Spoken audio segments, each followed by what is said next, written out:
Hey, I'm John. I love exploring creepy places. I'm not a paranormal investigator or anything. I just enjoy giving myself a good scare in some abandoned factory or old train station. Or, at least I did.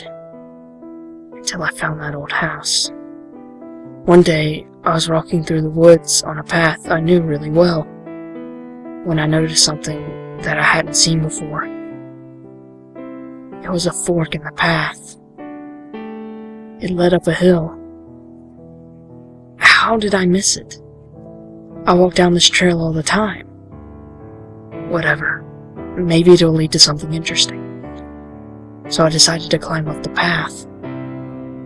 What I saw was almost too good to be true.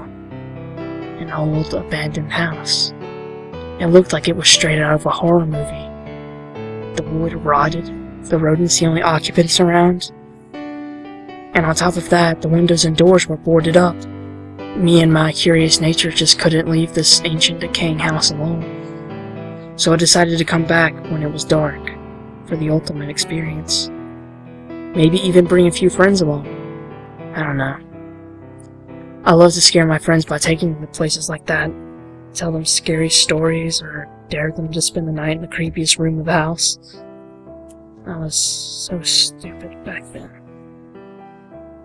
Anyway, I thought it would be best if I checked out the house first, just to make sure it was as creepy as it was on the inside as it was on the outside. I walked inside, and the place reeked of decay. Not only that, but there was the smell of rotten meat as well. Whoever lived in this house must have left everything here, including their food. I turned on my flashlight and heard the sound of rats scurrying across the floor. It actually made me jump. This house was turning out to be quite the find. All of their furniture was still there. Even their old television was there. And to my surprise, it actually turned on. There was nothing but static, but why was the electricity even working? Maybe there was a generator or something. But it definitely was creepy. I decided to explore the upstairs first. The upstairs was in even worse condition. The doors were hanging off the wall by the hinges, and there was broken glass everywhere. And there were these dolls that stood there, motionless, but sitting perfectly upright. That definitely scared me. As I went to explore the room, I could have sworn I heard children's laughter behind me, but I brushed it off as this place was probably just getting to me. But still, in the back of my mind, this place was almost too scary.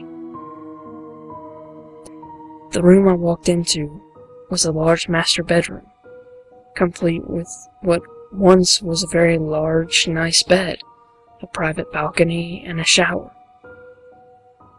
Everything was left as if the house was still inhabited by someone. There was even moth-eaten clothes in the closet. This place was a goldmine for the horror junkie like myself. It almost seemed like it had been put there just for me. I had to check out the other rooms in the hallway. And I walked outside, back to the hallway. The dolls were sitting perfectly upright amongst the wreckage of the house, but in different places. The room directly across from the bedroom was what I assumed to be a guest bedroom. There was a china cabinet filled with dolls. They looked like they were pushing against the glass, almost as if they were trying to get out. The bed was of course now nothing but a nest for a colony of rats, but laying in the bed was a doll, with the blankets pulled over it. I started to laugh at the monotonous theme of the dolls everywhere. I assumed that one of my friends got here before I did, and set all this up to give me a good scare. This was even better. Maybe I could make it even more horrifying, and bring him here. Teach them how to properly set up a haunted house. So as I walked out, I began throwing dolls around, crushing them. And I would cut in the walls, leave, or not welcome here. But as I was breaking china in the kitchen, and leaving dolls over the crushed ones to look as if they did it. I heard something storm out of a door upstairs. It sounded angry. Was this house inhabited? I ran as fast as I could out of the house, but I soon realized nobody was following me. But at the door was the most disturbing doll I had ever seen. It had this demonic, inhuman smile on it. It was dressed in a black gown. Its eyes were almost real. But what really scared me was it had not been there before. I went back in the house and looked everywhere for someone who could have put it there. I found no one. Could this place actually be haunted? No, that's ridiculous. There's no such thing. It's just my mind playing tricks on me. I think. I hope. I think that doll was following me. I saw it many more times throughout the house. But maybe it was just nerves. I'm not sure if I should take my friends here or not. Something seems dangerous about this. I decided I wouldn't tell anyone about the place and put it out of my memory. That night, I had a nightmare that had to do with the doll. I was in the house again, and I was running from it. I heard its demonic laughter echo through the halls, and the sound of it racing up the stairs.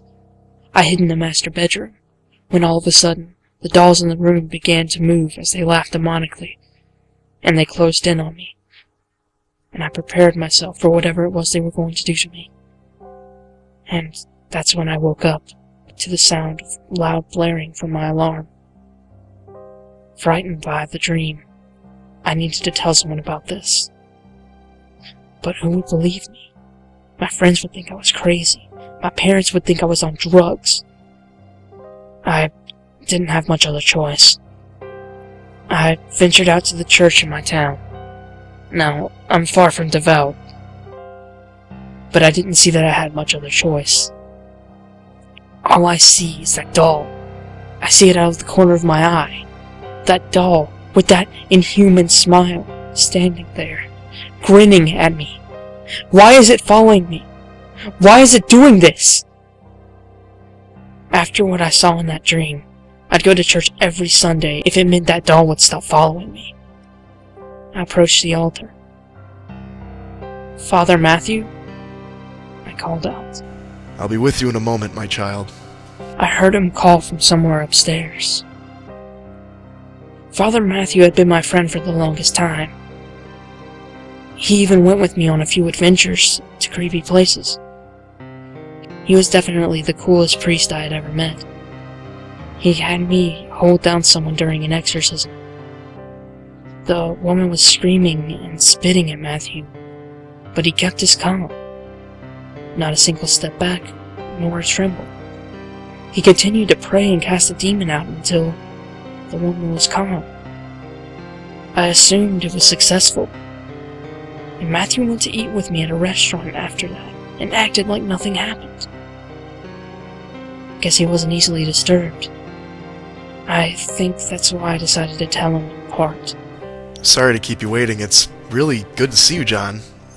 Have you come for your confession? Matthew said.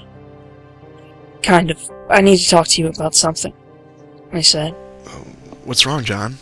Matthew said with a bit more concern. I found a house on the trail that I always walk on. It was all boarded up, and I took the boards off, and it was full of dolls and... You what? Matthew interrupted me. That place is cursed. Please tell me you boarded it back up.